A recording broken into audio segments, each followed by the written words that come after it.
It was another blow for the charismatic 2006 World Cup winner who was reduced to tears after Italy dramatically failed to qualify for the global showpiece in playoffs in November. He didn't deserve all that, but we can't change it, said Real Madrid coach Zinédine Zidane, whose international career ended with a red card after his infamous headbutt during the 2006 World Cup final between France and Italy in Berlin. County Route 7 wins it. After Buffon read 2 o'clock, Juventus have been beaten finalists in the Champions League twice in the past 3 years, and Wednesday's defeat was probably Buffon's last chance to continue his bid for the only major title missing from his collection. "I'm not here to judge what the referee saw, because it was a borderline incident," he said, continuing his diatribe.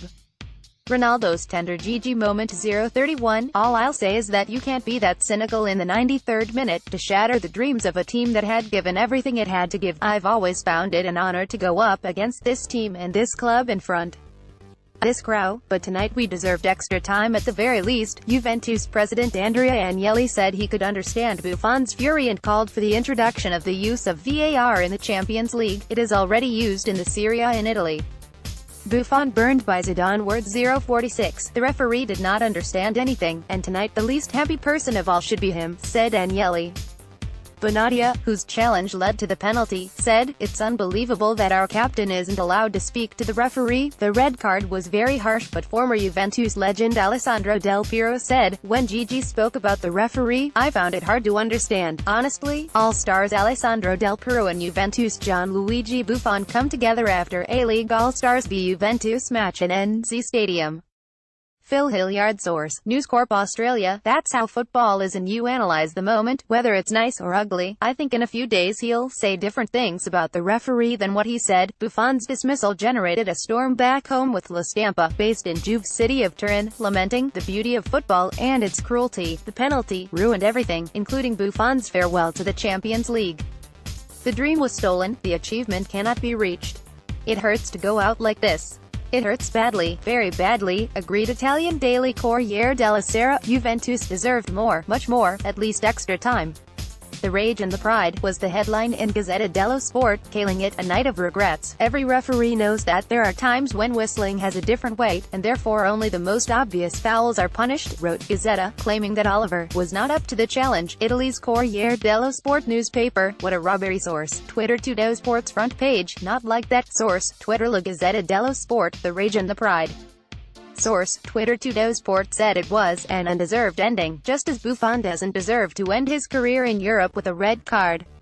After the frustration, Buffon, who had said this season would be his final one, must turn his attention to winning a 7th straight Serie A title with Juventus, and completing the double with the Italian Cup. Next up is a Serie A game against Sampdoria on Sunday, with the potential title decider against Napoli on April 22, and the Italian Cup final against AC Milan on May 9, and there remains another record which could prove a lure for Buffon to continue his club career: Paolo Maldini's record for Serie A appearances. Buffon has played 635 times in Italy's top flight, but with 7 games remaining this season he would fall short of former AC Milan defender Maldini's record of 647. Referee Michael Oliver has received plenty of support, particularly in England, for his call, with Mark Clattenburg declaring both of the whistleblower's calls correct. Writing in the Times, Clattenburg said, "Let's be clear about one thing first. Michael Oliver got the 2 important decisions at the end of last night's game absolutely spot on. Mehdi Benatia's challenge on Lucas Vazquez was a penalty.